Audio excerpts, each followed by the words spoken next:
Realitas dinamika politik. 7 Provinsi Boneka Indonesia di Tanah Papua bukan jalan penyelesaian akar persoalan konflik Papua, pelanggaran berat HAM dan ketidakadilan.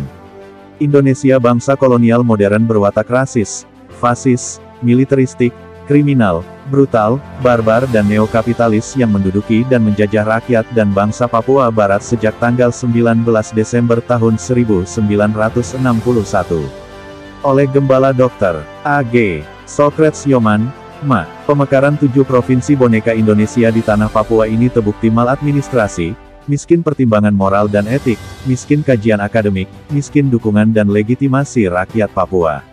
Saya setuju dengan pendapat Peter Rumaniowi yang menanggapi rencana pemekatan 7 Provinsi Boneka Indonesia di Tanah Papua, seperti dikutip ini. Kalau saya lihat hal ini, Gubernur Papua Lukas NMB dengan Menteri Dalam Negeri Tito Karnavian mau lakukan rencana kerja OAP yaitu pemekaran 7 wilayah adat yang ada di Tanah Papua. Dan hal ini dilakukan secara sepihak. Tidak libatkan tokoh adat dari 7 wilayah adat dimaksud. Ini suatu pekerjaan keliru yang akan menyulitkan pemerintah daerah dan pemerintah pusat. Nanti akan ada penolakan dari 7 wilayah adat di Tanah Papua oleh masyarakat dimaksud. Sumber, pesan Wasabtu, tanggal 25 Juli tahun 2022. Pemekaran 7 Provinsi Boneka Indonesia di Tanah Papua ini, 100% murni kepentingan dan pertimbangan politik dan murni kepentingan militer dan murni kepentingan migran. 7 Provinsi Boneka Indonesia di Tanah Papua diperjuangkan oleh militer. Menteri Dalam Negeri Indonesia, Dr. Muhammad Tito Karnavian yang menjadi orang kunci dan aktor utama pemekaran provinsi-provinsi boneka di Tanah Papua mengatakan, ini kan situasi nasional, kita kan dasarnya data intelijen. Kemudian data-data lapangan kita ada. Situasi nasional, aturan teknisnya kan, bisa dibuat. Yang enggak bisa diubahkan kitab suci. Sementara itu, moratorium tetap di wilayah lain. Sumber, CNN Indonesia, Jumat, tanggal 1 November tahun 2019. 7 Provinsi Boneka di Papua itu juga idenya Jenderal Purn TNI Prof. Dr. Ir. Der. H. Abdullah Mahmud Hendro Priyono, sebagaimana dikutip ini. 7 provinsi, syarat untuk meredam pemberontakan. Ini masalah keamanan dan masalah politik, syarat-syarat administratif nanti kalau sudah aman bikin syarat-syarat administratif. Seluruh Irian, tidak sampai 2 juta orang. Jenderal Purn TNI Prof.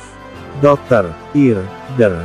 H. Abdullah Mahmud Hendro Priyono, ST, SH, SE, SIP, MBA, MA, MH, lebih dikenal AM.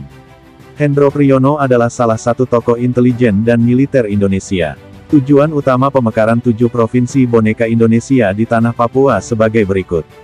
1. Abdullah Mahmud Hendro Priyono dan Muhammad Tito Karnavian sudah sampaikan secara terbuka dan di depan publik bahwa pemekaran 7 Provinsi Boneka Indonesia di Tanah Papua ialah tujuan keamanan atau militer dan tujuan politik. Baca penyataan dikutip tadi.